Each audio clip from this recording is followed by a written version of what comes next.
Daar's klein verskilletjies wat die verskil maak. It's the small differences that makes a big difference.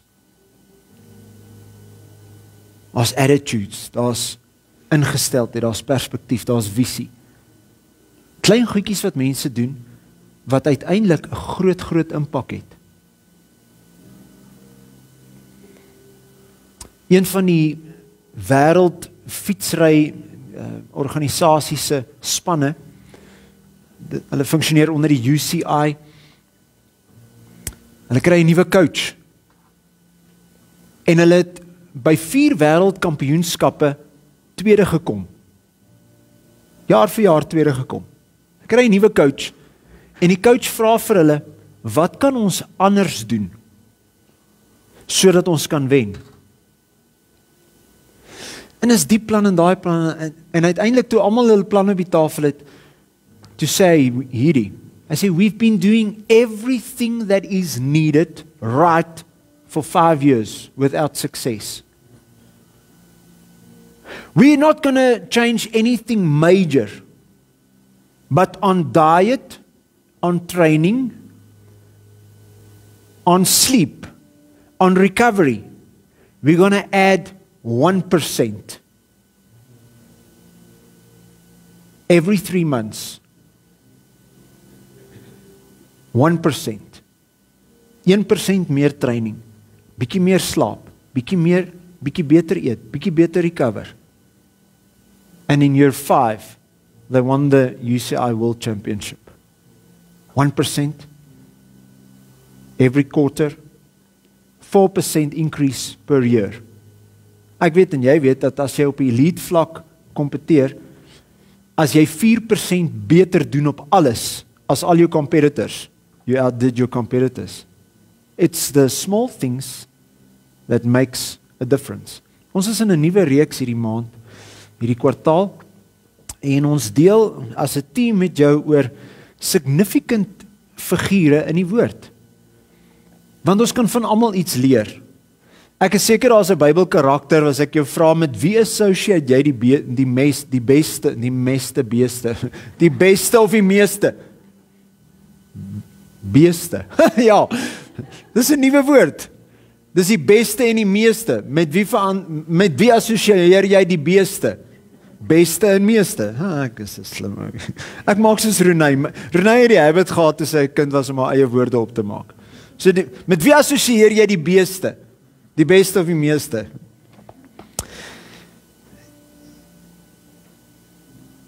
Hierdie is 'n fenominale figuur wat ek vanmôre met julle oor wil praat, en dis een van daai ouens wat absoluut nie perfek was nie.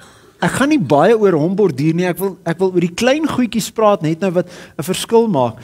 Maar ek wil vir jou perspektief gee en dat jy saam met my sal verstaan hoekom dink ek hierdie ou is so 'n significant figuur. Ek het 'n bril en 'n Bybel nodig as ek wil preek. Ek weet baie van julle dink ek ken my Bybel uit my kop uit. Ek doen nie. I'm still learning. As jy saam met my jou Bybel het in 'n hardkopie, blaai asseblief saam met my Psalms toe. Psalms.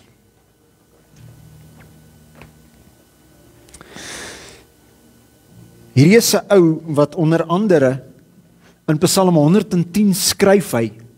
En dis as ek aan hom dink, dan is daar net soveel goed, klein goedjies wat uitstaan, en ek besef die verhaal waarna toe ek net nou gaan in 1 Samuel is maar net dit is hierdie wegspringplek van sy lewe, van sy publieke lewe, van amazing stories wat ek en jy mee groot geword het. In 'n later deel van sy lewe skryf hy onder andere in Psalm 110, en toe ek dit lees, toe besef ek, hierdie ou het nie net hier en nou gesien nie, hy het baie ver in die toekoms ook uitgesien. Want hy skryf in Psalm 110, sien hy 'n profetiese beeld, en hy sê, ek het gesien hoe die Here sê vir my Here, sit hier aan my regterhand tot ek jou vyande maak die voetbank van jou voete. En as ek dit nou vir jou moet verduidelik, Dawid sien God die Vader, Hy sien die Seun Jesus Christus wat die woord ons leer, hy sit aan die regterhand van die Vader, duisende jare voor Jesus. Sien Dawid, ek sien hoe die Here sê, God die Vader, vir my Here, sit hier aan my regterhand, tot ek jou vyande maak die voetbank van jou voete. Hy sien God die Vader, hy sien die verreëse Jesus, en hy sê vir hom, ontspan net, jou vyande gaan onder jou voete vertrap word. Vervulling van Genesis. Hy sê, jy sal hom in die haakskeen byt, maar hy sal jou kop vermorsel. Fast forward so 1000 plus jaar, en dan sien Dawid, hoe sê God die Vader, Seun, sit net hier aan my. Hy sien, en hy skryf Psalm 97. En dis 'n baie profetiese psalm. Ek is seker Kobus, hy sien vooruit, en hy proklameer hier, hy sê, the Lord reigns, let the earth rejoice. Hierdie ou het ver vooruit gesien. Ek praat van 'n skaapwagter wat skape opgepas het, ouens. Ek praat nie van 'n slim profeet wat hier nee, ek praat van 'n ouetjie wat toe God die profeet na sy pa se huis toe stuur om die nuwe koning te salf. Toe kyk 'n profeet na almal en hy sien 'n klomp smart manne in Jesse se huis. En die profeet is slim genoeg om te hoor God sê, is een van hierdie smart ouens nie. En nie dalk nog 'n seun nie. Ja, ek het so 'n klein rooi kop. Hy pas skape op. Haal hom. En julle ken hierdie klise, julle het al baie gehoor, julle het al baie gesê, daar's al baie liedjies daaroor geskryf. When others saw a shepherd boy, God saw a king. Ek kan assosieer met hom, want ek voel ook baie keer in my lewe, wil God nie ook net hierdie ou wat so nou en dan skape oppas of die tuin skoonmaak, of sal God hom ook nie net gebruik en sy lewe significant maak nie. En ek is seker, jy sit ook hier vanmôre, en een van die goed hier wat in jou hart brand is, I want my life to be meaningful, to significant, be significant. Dawid is 'n ongelooflike model. Hy is die tipe ou Wiandrie wat God optel, en hy maak van hom 'n ikoon wat ek en jy kan sê, Dawid is 'n voorbeeld wat ek graag sal navolg. Ek het gesê hy is nie perfek nie, ek gaan jou nou skok, ek het julle nou die lekker goed vertel van hom. Die Here sê vir my, Here sit hier, Psalm 97, hy het ons nou geskryf ook, die Here is my skaapwagter, ek kom niks tekort nie. Julle ken ons daai Maleier weergawe van Psalm 23.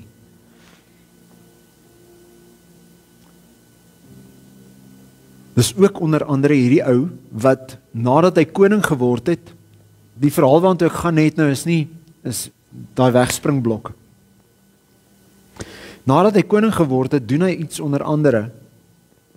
Hy kyk na Batseba, die vrou van een van die generaals in die weermag, Uria, terwyl sy en haar klomp diensmeisies in die rivier is, by die paleis.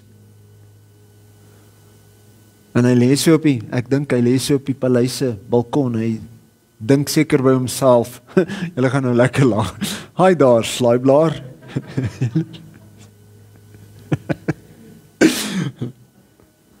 En hy soek daai man se vrou. So erg dat hy, toe hulle in konflik is, sê hy vir van die ander leiers in die leer, as Uria nie sterf op die gevegsfront nie, dan moet julle hom doodmaak. Hy conspire om moord te pleeg, en hulle vermoor vir Uria. En hy vat sy vrou, Batseba.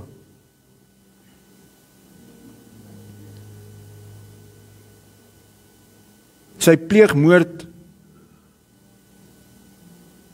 pleeg egbreek. Dankie Here, dit was nie alles doom en gloom nie. Ek kan ook met hom assosieer, want hy repent onder andere. Daai ouens wat maak asof hulle perfek is, ag man, Paul, kom terug aarde toe man, just be real with me, moenie vir my voorgee nie. Ons is almal mos sondaars, ons sondig net verskillend, en dan kritiseer ons iemand anders as hulle anders is ons sondig. Gustav, hoe preek jy nou en sê ons is sondaars, ons is dan die geregtigheid van God in Jesus? Ja, dit ook. Hy kom in Psalm 51 en sê, skep in my 'n rein hart, o Here, en neem nooit die Heilige Gees van my af weg. Ja, en daai kan ek sê, I wanna be like you. Yes, man. Blaai saam met my en sê, ja, ek gaan net. Psalm 1 skryf hy, geseënd is die mense wat weier om te wandel in die weg van die goddelose, wat nie sit in die kring van die spotters, staan in die weg van die sondaars nie, sy behaas in die woord van die Here, hy oordink dit dag en nag. Hy sal wees soos 'n boom wat geplant is by waterstrome, wat vrugte dra op sy tyd en waarvan die blare nie verwelk nie. En alles wat hy doen, voer hy voorspoedig uit. Jy moet ergens effort maak om net Psalm 1 uit jou kop uit te leer in jou lewe sometime before you die, né? Ja, maar ek kan met hierdie ou assosieer.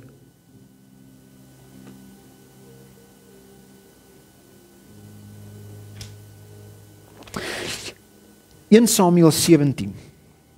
Ek vat jou na daai verhaal toe en dan praat ons oor die klein verskilletjies wat 'n verskil maak.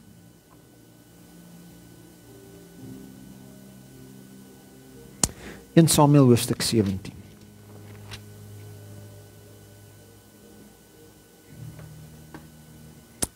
Vir my en die worship leaders is dit nogal belangrik dat daar 'n theme is wat ons nie organiseer nie. Nou soveel keer net wat nie soveel keer nie, ek sien dit elke keer. Dan leiereny, dan is die songs en die goed wat tussendeur gekommunikeer het in die woord, dan is daar net so 'n goue draad tussenin. Is Monique lê, sy daar. Is Melanie, sy daar. Ons sing vanmôre, ek sal nie bang wees nie. Ja, en ek dink dit praat van nou Dawid daai. Hy is in 1 Samuel 17 in 'n situasie waar die volk word bedreig. Hy is nog nie sy claim to fame gemaak waar hy gesalf is as koning nie. Sy pa stuur hom met brood en kaas en 'n boodskap. Ek wonder of julle kan onthou so 2-3 maande terug het ek een Woensdag aand oor Dawid gepraat. Met die brood en kaas vir die baas. Want was dit 'n Sondagoggend geweest? Ja. Hy's ergens in die library, die praat met Aubrey, hy sal jou help om hom te kry.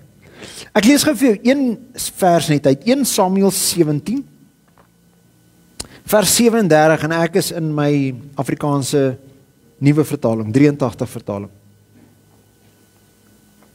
Verder het Dawid gesê: Die Here wat my gered het uit die kloue van die leeu en uit die kloue van die beer, hy sal my red uit die mag van hierdie Filistyn. Eenvoudige, reguit skrifgedagte. Jy kan nou daai alles gaan lees, dit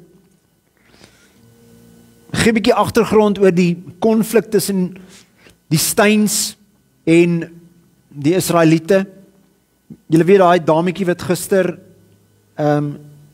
Two Oceans gewen het, Gerda Stein, een van haar tannies Phyllis Stein, haar kinders en Goliat is in konflik.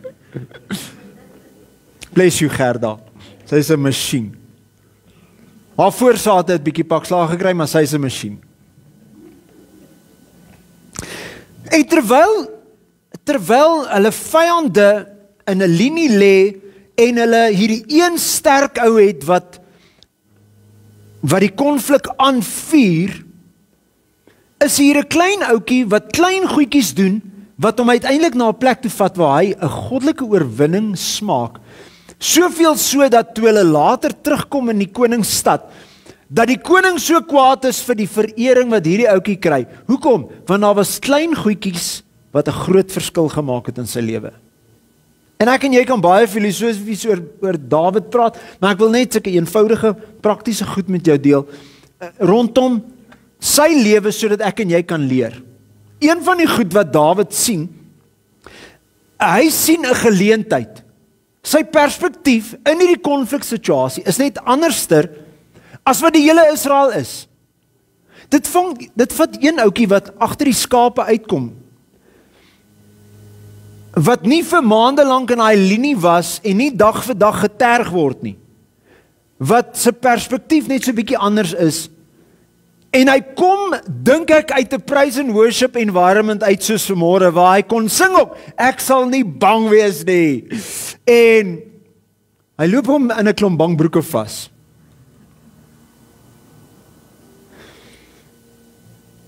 Maar sy perspektief is anders. Hulle sien dat hulle lewe en hulle toekoms word bedreig. Dawid sien 'n opportunity. Want hy het gehoor dat die ooreenkoms is, as jou baasvegter my wen, dan word ons julle slawe. As ek julle baasvegter wen, dan word julle ons slawe. En almal bewe. En Dawid dink by homself, ek soek iemand wat my swembad gaan skoonmaak. I see an opportunity.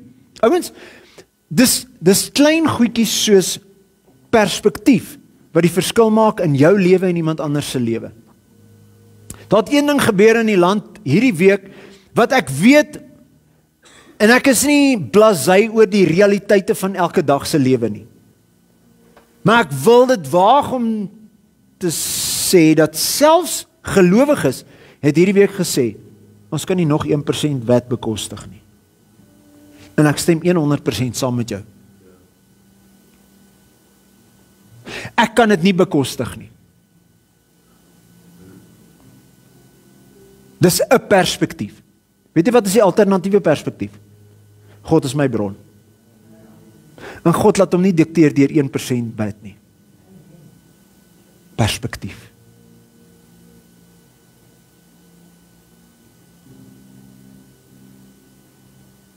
Ja, ek wil myself nou hier op die spot sit. Kan ek myself maar op die spot sit? Ek het ook nou nie nodig om myself te verduidelik nie. Daar is een of twee van julle wat weet dat ek het 'n tattoo. Of 2.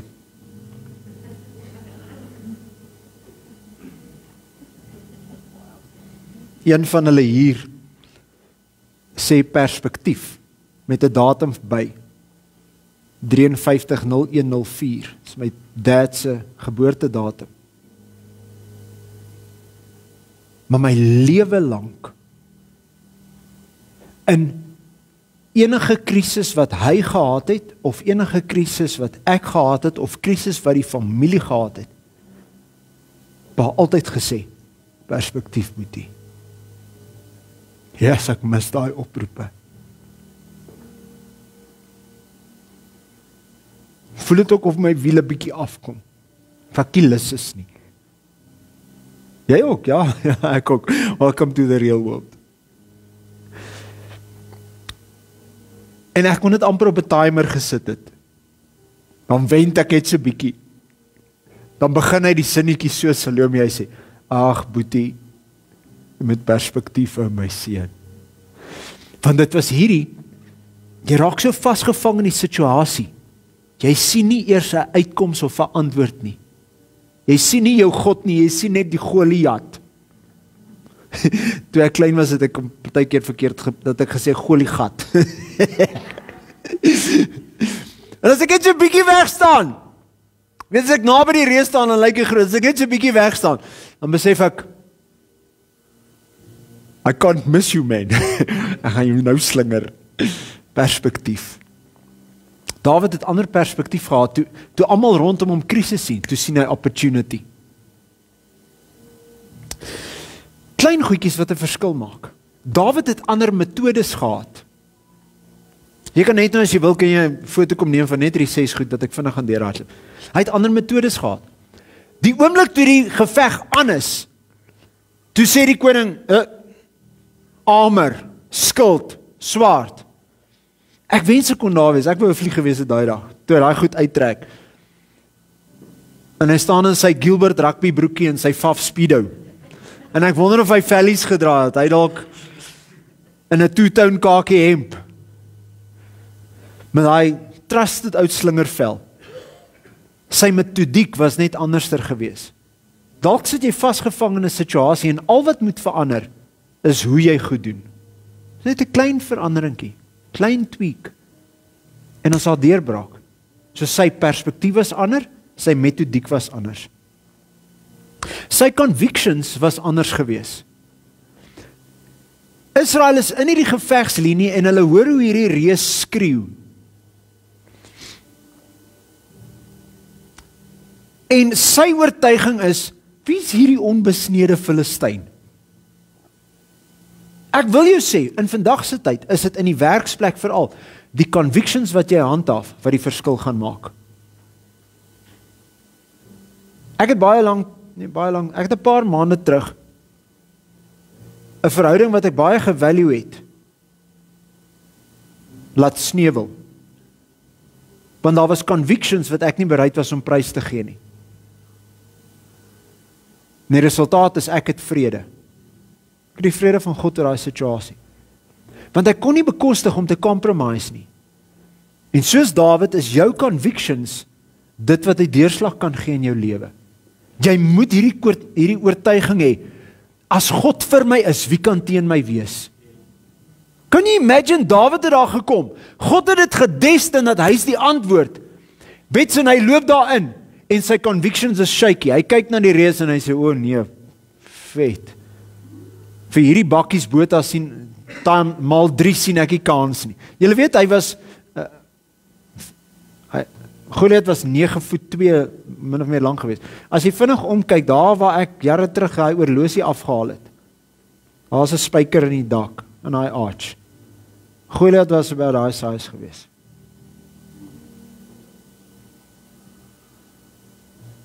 (9.2) Maar Dawid het hierdie oortuiging. Wie is hierdie onbesnede Filistyn? Hy het 'n oortuiging dat God het gesê, ek is vir julle, ek is met julle. Jy stap dalk by die skool in en jou Goliat is so groot. Gustav, is jy ernstig? Ja, want ek praat van en met onderwysers wat deur skoolkinders gebyt word. So vol, amper sê ek vol duiwels is hulle. Ai. En dis die realiteit. Party ouens se Goliat is 9 voet groot. Party ouens se Goliat is 4 voet 2 en hy weeg so 30 kilogram. En hy veroorsaak hel in jou lewe. You need convictions that greater is he that is in you than he that's in this world. Sy visie is anderster. Sy ondervinding is anderster. Hierdie ouens is vir maande in daai linie. Dawid kom daar uit en in daai vers 37 wat ek vir jou gelees het, en hy sê, God het my gehelp in die beer en die leeu het ek oorwinning oor gehad. Sy ondervinding in die nabye verlede is anderster. Hulle sit al vir maande laat bang in die loopgrawe. Bang! Hy kom uit oorwinnings uit en hy sê, ek het nou net oorwinning gehad. As ek praat oor experiences, ek moet hierdie vanmôre highlight. Jy kan uit 'n aanbiddingservaring soos vanmôre uitstap. An experience en jou hele week is anderster. Jou hele maand is anderster, want jy het in 'n plek gekom net waar jy kon sing, waar jy God se naam kon grootmaak, waar jy 'n ervaring gehad het van die teenwoordigheid van die Here. Sometimes we don't experience breakthrough because we lack the experience of his presence. Dawid se ervaring was anders geweest en sy oorwinning was groot. I put it to you. Your experience may be the determining factor in your breakthrough. Ag, Here help ons. Sy attitude is anderster. 6de een, laaste ene.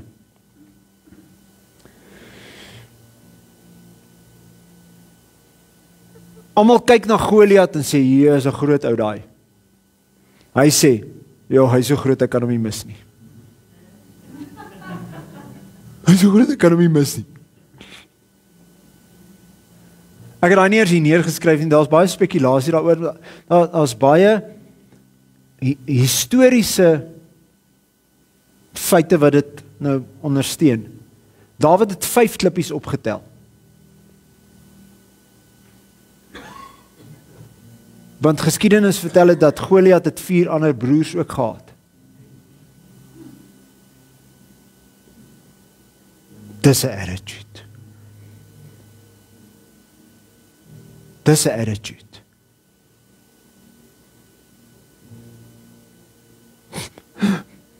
Ek dink aan 'n scenario. Divan was nie altyd so billetjie soos wat hy nou is nie. Hy is nou 'n biksie. Hy het my hy het een van die, ek dink met my verjaarsdag laas jaar, nie hierdie jaar, nie nou onlangs nie. As my 50-jarige bene dalk breek. Dis met laas jaar se verjaarsdag.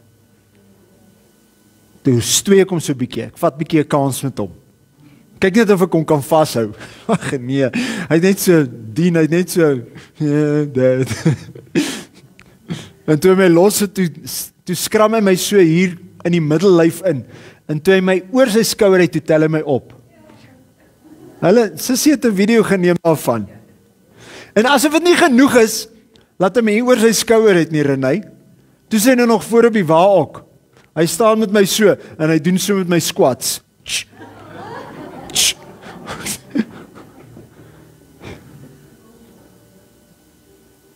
Come on! God het jou nie net gedestin om die vyand te oorwin nie. Hy het jou gedestin om hom op te tel en met hom squats te doen ook. Die vraag is attitude. Hardloop gister saam met 'n jong dokter, Larissa. Ons gaan uit JP Boys School. Ons 5 saam. Dit reën. Dis 'n monster hiel daar boontoe. So ons daar by die robot kom, sy sê, ek is moeg man, ek is onfiks. Drink water, draai om, hardloop.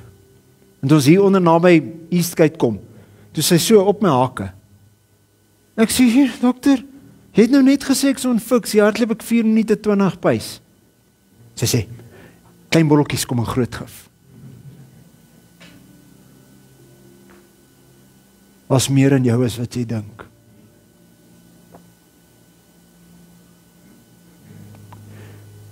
Was meer in jou as wat jy dink. Dawid. Wanneer ander na jou kyk, dan sien hulle iemand wat dalk net goed genoeg is vir skape oppas.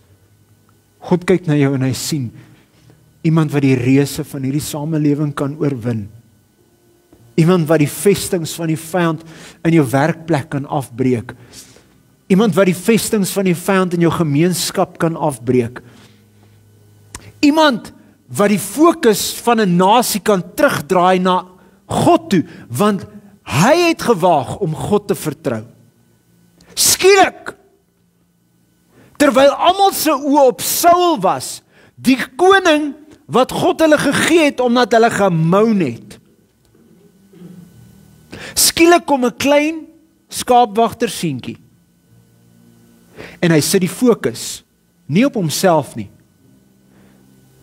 Hy sit die fokus op sy groot God. En dis al wat ek en jy hoef te doen. Dis al wat ek en jy kan doen. Die fokus was op Saul, mens. Dawid kry dit reg om die fokus op God te draai. Hulle bou die tabernakel. 4.500 intercessors, 24 ure 'n dag, 7 dae 'n week. Hy betaal hulle om te sing en dans en God te loof. Hy sê vir my praise and worship is nie belangrik nie. En jy moet asseblief nie na jou oorlosie kyk as ons worship nie. Because in the presence of the Lord there is victory and healing and joy and peace. En Dawid het dit verstaan. I want to be like David. Who wants to be like David?